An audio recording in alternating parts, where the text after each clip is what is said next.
SB online একাডেমিতে সকলকে স্বাগতম। আমি সুমন আছি তোমাদের সাথে। ছোট্ট বন্ধুরা, আজকে আমরা পঞ্চম শ্রেণীর 114 পৃষ্ঠার মধ্যে যে অঙ্কগুলো রয়েছে এগুলোকে সবচেয়ে সহজ নিয়মে কিভাবে করে সমাধান করা যায় এই বিষয়টি শিখব। চলো তাহলে শুরু করা যাক। বন্ধুরা, আমরা যদি 114 পৃষ্ঠার একদম উপরে লক্ষ্য করি, এখানে শুরুতেই 7 নম্বরে বলা হয়েছে বৃত্ত সম্পর্কিত বাক্যের খালি অংশগুলো পূরণ করো। আচ্ছা দেখো, আমরা নিচে লক্ষ্য করলে অনেকগুলো বাক্য দেখতে পাচ্ছি এবং প্রতিটি বাক্যে একটি করে কিন্তু খালি অংশ বা খালি ঘর আমরা দেখতে পাচ্ছি, তাই না? এই খালি অংশগুলো আমাদের পূরণ করতে বলা হয়েছে। আচ্ছা দেখো, প্রথমেই আমাদেরকে বলা হয়েছে কেন্দ্র থেকে পরিধি পর্যন্ত দূরত্ব হলো ড্যাশ। আচ্ছা, বলা হয়েছে একটি বৃত্তের, আমরা জানি বৃত্ত কেমন থাকে, বৃত্ত মানে হচ্ছে গোল, তাই না? এইটিকে বলা হয় হচ্ছে একটি বৃত্ত, তাই না? এবং এই বৃত্তের একদম মাঝখানে কিন্তু একটি বিন্দু থাকে, তাই না? একদম মাঝখানে যে বিন্দুটা থাকে এটিকে কিন্তু বলা হয় কেন্দ্র, তাই না? আমরা এর আগে এটি শিখেছি। এখন বলা হয়েছে যে এই কেন্দ্র থেকে পরিধি পর্যন্ত দূরত্ব হলো ড্যাশ। আচ্ছা, তাহলে এটিকে বলা হয় হচ্ছে কেন্দ্র, এবং এই যে যে চারপাশে যে গোল দাগটি আমরা দেখতে পাচ্ছি এটিকে কিন্তু বলা হয় পরিধি, তাই না? এখন এই কেন্দ্র থেকে পরিধি পর্যন্ত এই যে যে দূরত্বটার কথা বলা হয়েছে, এই দূরত্বের কিন্তু একটি নাম রয়েছে, তাই না? এটিকে কি বলা হয় সেটি কিন্তু আমাদের এই খালি ঘরে লিখতে বলা হয়েছে। তাহলে আমরা জানি এই কেন্দ্র থেকে এই পর্যন্ত এই যে যে দূরত্বটুকু এটিকে কিন্তু বলা হয় ব্যাসার্ধ, তাই না? কারণ হচ্ছে এই পরিধি থেকে একদম এই কেন্দ্র বরাবর, অর্থাৎ কেন্দ্র দিয়ে যদি এই পর্যন্ত একটি দাগ আসে, এই পুরো একটি দাগ যদি আমরা দিই তাহলে কিন্তু এটিকে বলা হতো ব্যাস। এবং এই ব্যাসের অর্ধেক যেহেতু এটি, যার কারণে এটিকে কিন্তু বলা হয় ব্যাসার্ধ, তাই না? তাহলে আমরা এখানে লিখবো হচ্ছে ব্যাসার্ধ, আমরা লিখবো হচ্ছে ব্যাসার্ধ, ব্যাসার্ধ। আচ্ছা, এরপর যদি আমরা লক্ষ্য করি, দেখো এখানে আমাদের দ্বিতীয় লাইনে বলা হয়েছে পরিধির একটি অংশ হলো ড্যাশ। অর্থাৎ পরিধি বলতে কি বোঝায়? পরিধি মানে আমরা কিন্তু বুঝি এই বৃত্তের চারপাশে যে গোল দাগটি আমরা দেখতে পাচ্ছি এটিকেই বলা হয় পরিধি, তাই না? এখন এই পরিধির যে কোনো একটি অংশকে কি বলে সেটি কিন্তু আমাদের এবারে বের করতে বলা হয়েছে, তাই না? যেমন দেখো, এই পরিধির এইখান থেকে এই পর্যন্ত এই যে যে অংশটুকু, এই এতটুকু অংশকে আমরা আলাদাভাবে কি বলতে পারি, বা যে কোনো একটি অংশকে আমরা আলাদাভাবে কি বলতে পারি? আমরা জানি পরিধির একটি অংশকে কিন্তু বলা হয় বৃত্তচাপ, ঠিক আছে? এই অংশটুকে বলা হয় বৃত্তচাপ। আবার ধরো এইখান থেকে আমরা এই পর্যন্ত এতটুকু অংশ যদি নেই, হ্যাঁ, ধরো এই জায়গা থেকে এই পর্যন্ত অংশ, এতটুকু অংশ যদি আমরা নেই তাহলে এতটুকু অংশকে কিন্তু বলা হয় বৃত্তচাপ, ঠিক আছে? তাহলে এই খ নাম্বার আমরা লিখতে পারি হচ্ছে বৃত্তচাপ, বৃত্তচাপ, ঠিক আছে? এটি হচ্ছে বৃত্তচাপ। আচ্ছা, তারপরে দেখো, এরপরে আমাদেরকে বলা হয়েছে একটি রেখাংশ যা খ এর দুইটি প্রান্তবিন্দু যোগ করে তা হলো। আচ্ছা, খ দ্বারা কি বোঝানো হয়েছে? দেখো, এক একটি শূন্যস্থানের আমাদের কিন্তু এক একটি নাম দেওয়া হয়েছে, তাই না? এটির নাম দেওয়া হয়েছে ক, এটির নাম দেওয়া হয়েছে খ। এখন বলা হয়েছে খতে আমরা পেয়েছি কি? খতে পেয়েছি বৃত্তচাপ। এবারে বলা হয়েছে একটি রেখাংশ যা খ এর দুইটি প্রান্তবিন্দু, খ মানে হচ্ছে বৃত্তচাপ, তার মানে বৃত্তচাপের দুইটি প্রান্তবিন্দু যোগ করে তা হলো। অর্থাৎ যে রেখাংশ বৃত্তচাপের দুইটি প্রান্তকে যোগ করে তা হলো ড্যাশ। অর্থাৎ তাকে কি বলা হয়? যেমন আমরা দেখতে পাচ্ছি এই যে একটি বৃত্তচাপ, তাই না? এই দেখো, আমরা এই বৃত্তের এই অংশ এবং এই অংশ যদি কেটে ফেলি তাহলে এই মাঝখানে যে অংশটা পেয়েছি এটিকেই বলা হয় বৃত্তচাপ। এখন এই বৃত্তচাপকে ধরো আমরা এই বৃত্তচাপে যে দুটি প্রান্ত রয়েছে, তাই না? এই একটি প্রান্ত এবং এই একটি প্রান্ত, এই দুটি প্রান্তকে যদি আমরা একটি দাগের মাধ্যমে যোগ করে দিই, দেখো এরকম একটি দাগের মাধ্যমে যদি যোগ করে দিই তাহলে এই যে যে দাগটি বা রেখাটি, এই রেখাকে কি বলা হয় সেটি কিন্তু আমাদের বের করতে বলা হয়েছে। এই রেখাকে আমরা বলা হয়, আমরা জানি জ্যা, তাই না? কারণ আমরা শিখেছি যে একটি বৃত্তচাপের দুইটি প্রান্তবিন্দু যোগ করে যে রেখাংশ সেটিকে কিন্তু বলা হয় জ্যা। তাহলে আমরা এইখানে লিখে দিতে পারি হচ্ছে জ্যা, অর্থাৎ গতে কিন্তু আমরা পেলাম জ্যা, তাই না? এবারে দেখো এখানে বলা হয়েছে গ, গ মানে কি? গতে কিন্তু আমরা পেয়েছি জ্যা। অর্থাৎ জ্যা যদি বৃত্তের কেন্দ্র দিয়ে যায় তাহলে তাকে কি বলে? আচ্ছা, এই যে যে দাগটি আমরা দেখতে পাচ্ছি, তাই না? এই দাগটিকেই বলা হয় জ্যা। এখন এই জ্যা যদি বৃত্তের কেন্দ্র দিয়ে যায়, কেন্দ্র মানে কি? কেন্দ্র মানে কিন্তু এই যে মাঝখান, এই মাঝখান দিয়ে যদি যায়, এইভাবে করে যদি যায়, পুরো মাঝখান দিয়ে যদি এইভাবে করে যায়, হ্যাঁ, তাহলে এটা এখন কি হয়ে গেল? এখন এই যে যে রেখাটি এটি কিন্তু এখন হয়ে গেল একটি ব্যাস, তাই না? কারণ আমরা জানি বৃত্তের মাঝখান দিয়ে, অর্থাৎ এই কেন্দ্রর উপর দিয়ে যদি কোনো রেখা যায় তাহলে সেটি কিন্তু ব্যাস হয়ে যায়, তাই না? এই মাথা থেকে এই মাথা পর্যন্ত যদি যায় তাহলে কিন্তু সেটি হয়ে যায় ব্যাস। তাহলে আমরা এখানে কিন্তু ঘতে পেলাম হচ্ছে, তাকে বলা হয় কি, তাকে বলা হয় হচ্ছে ব্যাস। আমরা এইখানে লিখে দিলাম ব্যাস। আচ্ছা, এরপরে তারপরে বলা হয়েছে আমাদের, যদি ঘতে আমরা কি পেয়েছি, দেখো এটির নাম দেওয়া হয়েছে ঘতে পেয়েছি ব্যাস। বলা হয়েছে যদি ব্যাস 10 সেন্টিমিটার হয় তাহলে ক হবে 1.5 সেন্টিমিটার। ক বলতে কি বোঝানো হয়েছে, দেখো ক মানে কিন্তু ব্যাসার্ধ, তাই না, আমরা পেয়েছি ব্যাসার্ধ। এখন ঘ মানে হচ্ছে ব্যাস, তাহলে ঘ যদি 10 সেন্টিমিটার হয়, তার মানে ব্যাস যদি 10 সেন্টিমিটার হয় তাহলে ব্যাসার্ধ কত হবে, তাই না। আচ্ছা, ব্যাস বলতে আমরা কি বুঝি, ব্যাস বলতে কিন্তু এই মাথা থেকে এই মাথা পর্যন্ত যে দাগটি, এটিকেই কিন্তু আমরা জানি বলা হয় ব্যাস। এখন এই ব্যাস যদি 10 সেন্টিমিটার হয়, এই পুরোটা যদি 10 সেন্টিমিটার হয় তাহলে ব্যাসার্ধ কত, ব্যাসার্ধ মানে কি, ব্যাসার্ধ মানে হচ্ছে অর্ধেক, তাই না, এই অর্ধেককেই কিন্তু বলা হয় ব্যাসার্ধ। তাহলে ব্যাস যদি 10 সেন্টিমিটার হয়, ব্যাসার্ধ তো নিশ্চয়ই এর অর্ধেক হবে, অর্থাৎ 10-এর অর্ধেক কত হয়, 5 সেন্টিমিটার, তাই না। তার মানে আমরা বুঝতে পারি ব্যাসার্ধ হবে 5 সেন্টিমিটার, আমরা এখানে লিখতে পারি 5 সেন্টিমিটার। আচ্ছা, দেখো আমরা খুবই সহজেই কিন্তু শূন্যস্থানগুলো পূরণ করে ফেললাম। এরপরে যদি আমরা আর একটু নিচে চলে যাই, দেখো এখানে 8 নম্বরে আমাদেরকে বলা হয়েছে ডান পাশের চিত্র অনুযায়ী আমরা একটা বাক্সে একই প্রকারের 5টা থালা রাখলাম, নিচের প্রশ্নগুলোর উত্তর দাও। আচ্ছা, আমাদের বলা হয়েছে ডান পাশের চিত্র অনুযায়ী আমরা একটা বাক্সে একই প্রকারের 5টা থালা রাখলাম। এই দেখো এখানে কিন্তু আমরা একটি চিত্র দেখতে পাচ্ছি, এবং এই চিত্রে আমরা দেখতে পাচ্ছি এই একটি বাক্স রয়েছে, তাই না। এই বাক্সের মধ্যে আমরা কিন্তু 5টি একই সাইজের থালা রেখেছি, 1টি 2টি 3টি 4টি 5টি। এখন এই যে উদ্দীপক, এইটি দ্বারা কিন্তু এই কথাটিকে বোঝানো হয়েছে। এখন এটি থেকে আমাদের 2টি প্রশ্ন করা হয়েছে, তাই না। দেখো 1 নম্বরে বলা হয়েছে প্রত্যেক থালার ব্যাসার্ধ 8 সেন্টিমিটার হলে, ব্যাসার্ধ মানে কি, ব্যাসার্ধ মানে হচ্ছে আমরা জানি এই যে এই প্রত্যেকটি থালাই কিন্তু এক একটি বৃত্ত, তাই না। আচ্ছা, এই বৃত্তের কিন্তু এই মাঝের যে অংশ, এটিকে বলা হয় কেন্দ্র। দেখো প্রত্যেকটি থালাতে এক একটি মাঝের অংশ রয়েছে, তাই না। তাহলে এই মাঝের অংশগুলোকে কিন্তু বলা হয় কেন্দ্র, এগুলোকে কিন্তু বলা হয় কেন্দ্র। এখন বলা হয়েছে কি, প্রত্যেক থালার ব্যাসার্ধ 8 সেন্টিমিটার হলে, ব্যাসার্ধ মানে কি, আমরা জানি এই মাঝখান দিয়ে যে দাগটি যায় সেটিকে বলা হয় ব্যাস, এবং ব্যাসের অর্ধেককে বলা হয় ব্যাসার্ধ।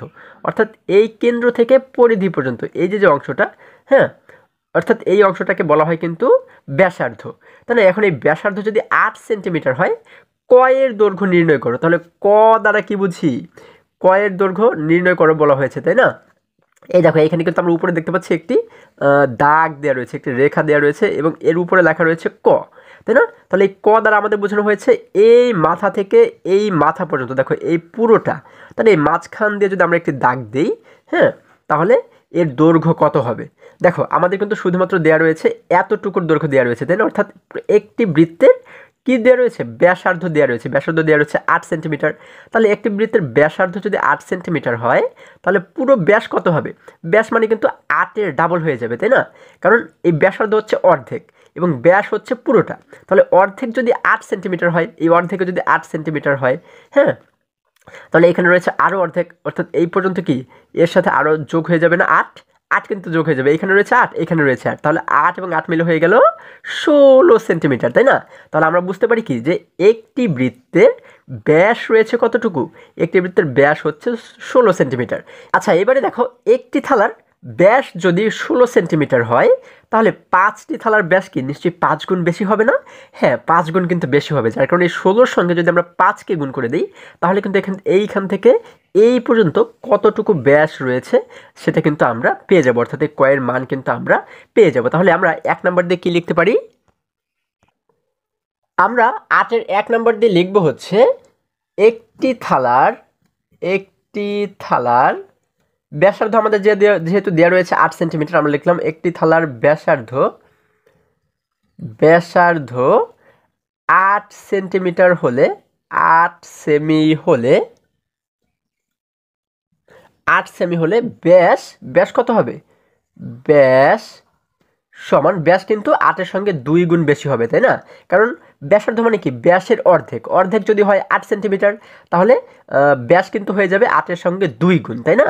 আমরা এখানে লিখে দেবো 8 গুণ 2 এবং শেষে লিখে দেবো সেন্টিমিটার, সমান 8 এবং 2কে গুণ করলে হয় 8 2 গুণ 16 সেন্টিমিটার। তার মানে কিন্তু আমরা পাচ্ছি একটি থালার ব্যাস পাচ্ছি কিন্তু 16 সেন্টিমিটার, তাই না। তাহলে আমরা এবারে লিখতে পারি সুতরাং 5টি থালার ব্যাস, সুতরাং 5টি আমরা লিখব হচ্ছে সুতরাং পাঁচটি থালার ব্যাস, এখন আমরা কি করব, একটি থালার ব্যাস যদি 16 সেন্টিমিটার হয়, 5টি থালার ব্যাস তো নিশ্চয়ই 5 গুণ বেশি হবে, তাই না? যার কারণে আমরা এই 16 সঙ্গে এবারে 5কে গুণ করে দিব। আমরা লিখব 16 গুণ 5 সেন্টিমিটার। তাহলে এবারে দেখো 16 এবং 5কে যদি আমরা গুণ করি তাহলে হয় 5 16 80, তাই না? 80 সেন্টিমিটার। আচ্ছা দেখো আমরা কিন্তু 1 নম্বরে পাচ্ছি হচ্ছে 80 সেন্টিমিটার। সুতরাং আমরা এবারে কি লিখতে পারি, আমাদের বলা হয়েছে কি কয়ের দৈর্ঘ্য কত, তাহলে কয়ের দৈর্ঘ্যই কিন্তু 80 সেন্টিমিটার আমরা লিখতে পারি। সুতরাং কয়ের দৈর্ঘ্য হচ্ছে কত সেন্টিমিটার, 80 সেন্টিমিটার। আশা করি সকলে তোমরা খুবই সহজে এটি বুঝতে পেরেছো। এবারে যদি আমরা আবারও বইয়ের কাছে ফিরে যাই, দেখো বন্ধুরা আমরা দেখতে পাচ্ছি এখানে 2 নম্বরে বলা হয়েছে যদি ক 80 সেন্টিমিটার হয় তাহলে প্রতিটি থালার ব্যাস নির্ণয় করো। আচ্ছা বলা হয়েছে ক যদি 80 সেন্টিমিটার হয়, অর্থাৎ ক মানে কি এই প্রান্ত থেকে এই প্রান্ত পর্যন্ত, তাই না? তাহলে এই প্রান্ত থেকে এই পর্যন্ত যদি 80 সেন্টিমিটার হয় তাহলে বলা হয়েছে কি প্রতিটি থালার ব্যাস নির্ণয় করো, অর্থাৎ এক একটি থালার যে ব্যাস সেটি কিন্তু আমাদের এবার নির্ণয় করতে বলা হয়েছে। ব্যাস মানে কি, ব্যাস মানে আমরা বুঝি এই যে আমরা একটি বৃত্ত দেখতে পাচ্ছি, এই বৃত্তের এই প্রান্ত থেকে এই প্রান্ত পর্যন্ত যদি আমরা এই যে দাগ দেই, হ্যাঁ, এই দাগটির দৈর্ঘ্য কত সেন্টিমিটার সেটিকে কিন্তু বলা হয় ব্যাস, তাই না? তাহলে এক একটি থালার ব্যাস কত সেটি কিন্তু আমাদের নির্ণয় করতে বলা হয়েছে। আচ্ছা তাহলে 5টি থালার ব্যাস যদি 80 সেন্টিমিটার হয়, একটি থালার ব্যাস কি কম হবে না বেশি হবে? অবশ্যই কিন্তু কম হবে। এবং কত কম হবে? 5 ভাগের 1 ভাগ কিন্তু হবে, তাই না? এই 5টি থালার ব্যাস যদি 80 সেন্টিমিটার হয় তাহলে 5 ভাগের 1 ভাগ হবে হচ্ছে একটি থালার ব্যাস, তাই না? তাহলে এই 80কে যদি আমরা এবারে 5 দ্বারা ভাগ করি তাহলেই তো পেয়ে যাব যে প্রতিটি থালার ব্যাস কত সেন্টিমিটার বা একটি থালার ব্যাস কত সেন্টিমিটার, তাই না? তাহলে 2 নম্বর দিয়ে আমরা এবারে কি লিখতে পারি, আমরা এবারে 2 নম্বর দিয়ে লিখতে পারি ক যদি 80 সেন্টিমিটার হয়, যদি 80 সেন্টিমিটার হয় তবে প্রতিটি থালার ব্যাস, আমাদের কিন্তু এটি নির্ণয় করতে বলা হয়েছে, তবে প্রতিটি থালার ব্যাস এখন আমরা কি করব, 80কে 5 দ্বারা ভাগ করব, তাই না? অর্থাৎ আমরা এবারে লিখব 80 ভাগ 5। আচ্ছা এবারে শেষে লিখে দেব সেন্টিমিটার, আমরা লিখে দিলাম সেন্টিমিটার। এখন 80কে যদি 5 দ্বারা আমরা ভাগ করি তাহলে কত হয়? আমরা তো একটু আগেই দেখেছি যে 16কে যখন 5 দ্বারা গুণ করেছি তখন হয়েছে 80, তার মানে 80কে 5 দ্বারা ভাগ করলে কিন্তু এবারে হবে 16, তাই না? আমরা এখানে লিখে দিলাম 16 সেন্টিমিটার। তাহলে আমরা পেলাম ক যদি 80 সেন্টিমিটার হয় তাহলে প্রতিটি থালার ব্যাস হচ্ছে 16 সেন্টিমিটার, তাই না? এটি হচ্ছে কি আমাদের উত্তর। আমরা কিন্তু উত্তর দিয়ে লিখব হচ্ছে 16 সেন্টিমিটার। দেখো এটিকেও আমাদের সমাধান করা হয়ে গেল। এবার আমরা যদি আবারও বইয়ের কাছে ফিরে যাই, দেখো বন্ধুরা আমরা এবারে আরেকটু নিচে লক্ষ্য করলে 9 নম্বরে দেখতে পাচ্ছি বলা হয়েছে 4 সেন্টিমিটার ব্যাসার্ধ বিশিষ্ট সমান 5টি বৃত্ত আঁকা আছে। চিত্র অনুযায়ী কেন্দ্রগুলো যোগ করলে ক থেকে খ পর্যন্ত অঙ্কিত রেখাংশের মোট দৈর্ঘ্য নির্ণয় করো। আচ্ছা আমরা যদি আবারও এটিকে বোঝার চেষ্টা করি, এখানে বলা হয়েছে 4 সেন্টিমিটার ব্যাসার্ধ বিশিষ্ট সমান 5টি বৃত্ত আঁকা আছে, অর্থাৎ এই যে এক একটি বৃত্ত আমরা দেখতে পাচ্ছি, এই এক একটি বৃত্তের এই যে ব্যাসার্ধ মানে কি এইখান থেকে কেন্দ্র থেকে পরিধি পর্যন্ত যে অংশটা এটিকে কিন্তু বলা হয় ব্যাসার্ধ। অর্থাৎ এই যে কিন্তু কেন্দ্র, তাই না? দেখো এই কেন্দ্র থেকে এই পর্যন্ত যে এই অর্ধেক যে অংশটা এটিকে কিন্তু বলা হয় ব্যাসার্ধ। তাহলে প্রত্যেকটি এই যে বৃত্ত আমরা দেখতে পাচ্ছি প্রত্যেকটি বৃত্তের ব্যাসার্ধ হচ্ছে 4 সেন্টিমিটার, অর্থাৎ এটি হচ্ছে 4 সেন্টিমিটার। এই যে ব্যাসার্ধ দেখো এই বৃত্তের এই যে কিন্তু ব্যাসার্ধ এটি 4 সেন্টিমিটার, হ্যাঁ, তারপরে এই যে এই অর্ধেক এটিও 4 সেন্টিমিটার, তাই না? এইভাবে করে কিন্তু আমাদের একই সমান 5টি বৃত্ত অঙ্কন করা আছে। এখন বলা হয়েছে চিত্র অনুযায়ী কেন্দ্রগুলো যোগ করলে ক থেকে খ পর্যন্ত অঙ্কিত রেখাংশের মোট দৈর্ঘ্য নির্ণয় করো। অর্থাৎ এই চিত্র অনুযায়ী যদি কেন্দ্রগুলো আমরা যে যোগ করি, কেন্দ্র মানে কি? কেন্দ্র মানে কিন্তু এই মাঝখানে যে বিন্দুটি থাকে, তাই না? তাহলে দেখো এই কেন্দ্রগুলো যদি প্রত্যেকটি বৃত্তের মাঝখানে যে কেন্দ্র রয়েছে, যে বিন্দুটা রয়েছে, এগুলোকে যদি আমরা যোগ করে দেখো এইভাবে এইভাবে এইভাবে এইভাবে, অর্থাৎ এই চিত্রের মতো যদি আমরা যোগ করি, তাহলে এই যে রেখাটি আমরা অঙ্কন করলাম, দেখো এই যে কিন্তু একটি রেখা অঙ্কন করেছি, তাই না? তাহলে এই রেখার দৈর্ঘ্য কত সেটি কিন্তু আমাদের এবারে নির্ণয় করতে বলা হয়েছে। অর্থাৎ এই রেখা এইখান থেকে শুরু করে হ্যাঁ এই পর্যন্ত এসে কতটুকু হয়েছে সেটি কিন্তু আমাদের নির্ণয় করতে বলা হয়েছে। তাহলে আমরা এটিকে কিভাবে করে নির্ণয় করতে পারি? দেখো আমরা এখানে যদি নির্ণয় করে দেখো, আমাদের কিন্তু প্রথমেই বলা হয়েছে যে এক একটি বৃত্তের ব্যাসার্ধ হচ্ছে 4 সেন্টিমিটার, অর্থাৎ এইখান থেকে এই পর্যন্ত, তাই না? এটি হচ্ছে ব্যাসার্ধ। তাহলে অর্ধেককে বলা হয় ব্যাসার্ধ। এই ব্যাসার্ধ হচ্ছে 4 সেন্টিমিটার। আবার এই বৃত্তের এইখান থেকে এই পর্যন্ত এতটুকু 4 সেন্টিমিটার, এটির এইখান থেকে এই পর্যন্ত 4 সেন্টিমিটার, এইখান থেকে এই পর্যন্ত কিন্তু 4 সেন্টিমিটার, তারপরে এই পর্যন্ত হচ্ছে 4 সেন্টিমিটার, এটিও 4 সেন্টিমিটার। অর্থাৎ প্রত্যেকটি জায়গাতে আমরা দেখতে পাচ্ছি অর্ধেককে বলা হয়েছে 4 সেন্টিমিটার, তাই না? আবার এই পর্যন্তও কিন্তু 4 সেন্টিমিটার। এখন এখানে যতগুলো 4 আমরা পেয়েছি, এগুলোকে যদি আমরা যোগ করে দিই তাহলে কিন্তু পেয়ে যাবো যে এখানে মোট দৈর্ঘ্য কত হয়েছে, তাই না? দেখো 4 এবং 4 মিলে হয় 8, 8-এর সঙ্গে আরও 4 মিলে হয়ে যায় হচ্ছে কত, 12, তাই না? 12 এবং আরও 4 মিলে হয় 16, 16 এবং আরও 4 মিলে হয় হচ্ছে 20, তারপরে দেখো 20 এবং 4 মিলে হয় 24, 24 এবং 4 মিলে হয় 28, 28 এবং 4 মিলে হয় 32। অর্থাৎ আমরা এখানে কিন্তু মোট পাচ্ছি কত সেন্টিমিটার? আমরা কিন্তু মোট পাচ্ছি 32 সেন্টিমিটার, তাই না? তা আমরা কিন্তু এখানে পাচ্ছি মোট 32 সেন্টিমিটার, 32 সেন্টিমিটার। আশা করি সকলেই তোমরা বুঝতে পেরেছো।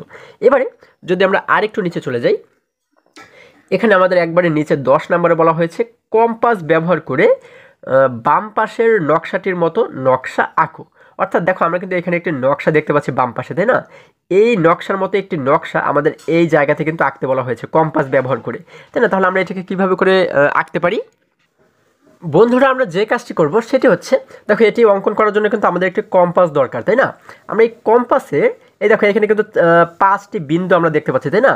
তাহলে প্রথমে আমরা যে কাজটি করব, এই যে কাঁটাটা দেখতে পাচ্ছি কম্পাসের, এই কাঁটাটাকে এই বিন্দু বরাবর রাখবো এবং আমরা এই যে পেন্সিলটিকে কিন্তু এই বিন্দু বরাবর রাখবো, তাই না? এরপরে আমরা কাঁটাটাকে এমনভাবে ধরবো যেন এটি নড়াচড়া না করে। তারপরে কিন্তু আমরা চারপাশে একটি বৃত্ত অঙ্কন করব, ঠিক আছে? চারপাশে কিন্তু আমরা একটি বৃত্ত অঙ্কন করব, ঠিক আছে? আমাদের একটি বৃত্ত অঙ্কন করা হয়ে গেল। এবারে একই রকমভাবে আমরা কি করব, আমরা এই পাশে কাঁটাটিকে ধরে এই একই মাপেই কিন্তু, ঠিক আছে, এই পাশে কাঁটাটিকে ধরে আমরা এইখানে আরও একটি বৃত্ত কিন্তু অঙ্কন করব, ঠিক আছে? এই দেখো দেখো আমরা কিন্তু এখানে আরও একটি বৃত্ত অঙ্কন করলাম। এরপরে একই রকমভাবে কাঁটাটাকে আমরা এই বরাবর ধরে, এই বিন্দু বরাবর ধরে আমরা এখানে আরও একটি বৃত্ত অঙ্কন করব, ঠিক আছে? আমাদের এই বৃত্তটি অঙ্কন করা হয়ে গেল। এবারে শেষে এসে আমরা এই যে বিন্দুটি আমরা দেখতে পাচ্ছি, এই বিন্দুতে আমরা কাঁটাটাকে ধরে আমরা এখানে আরও একটি বৃত্ত অঙ্কন করব। আমাদের নিচের বৃত্তটিও কিন্তু অঙ্কন করা হয়ে গেল। এবারে এই পাশে বড় যে বৃত্তটি আমরা দেখতে পাচ্ছি এটি কিন্তু অঙ্কন করতে হবে, তাই না? এটি অঙ্কন করার জন্য এই যে মাঝখানে যে বিন্দুটি দেখতে পাচ্ছি, এই বিন্দুতে আমরা কাঁটাটিকে ধরে, দেখো এই বিন্দু সোজা আমরা কাঁটাটিকে ধরে, হ্যাঁ, তারপর আমরা কি করব, এই পেন্সিলটাকে আমরা একদম মাথা পর্যন্ত ধরবো, ঠিক আছে? এই মাথা পর্যন্ত ধরে তারপরে কিন্তু আমরা এই জায়গা থেকে একটি বৃত্ত অঙ্কন করব, ঠিক আছে? বন্ধুরা তোমরা দেখতে পাচ্ছ আমাদের সব কয়টি বৃত্ত কিন্তু অঙ্কন করা হয়ে গেল। আশা করি আজকে প্রত্যেকটি অঙ্ক তোমরা খুবই সহজে এবং খুবই মজায় মজায় শিখতে পেরেছো। আজকে আমাদের এই পর্যন্তই, আবারও দেখা হবে পরবর্তী ভিডিওতে। আর হ্যাঁ, তোমরা যদি আমার চ্যানেলে নতুন হয়ে থাকো তাহলে এখনই চ্যানেলটি সাবস্ক্রাইব করে পাশে থাকো, যেন আমার যে কোনো ভিডিও আপলোড করার সাথে সাথে খুব সহজেই তোমরা সেটি পেতে পারো। সকলে ভালো থাকো, সুস্থ সবল থাকো, এই কামনা করে শেষ করছি। ধন্যবাদ সকলকে।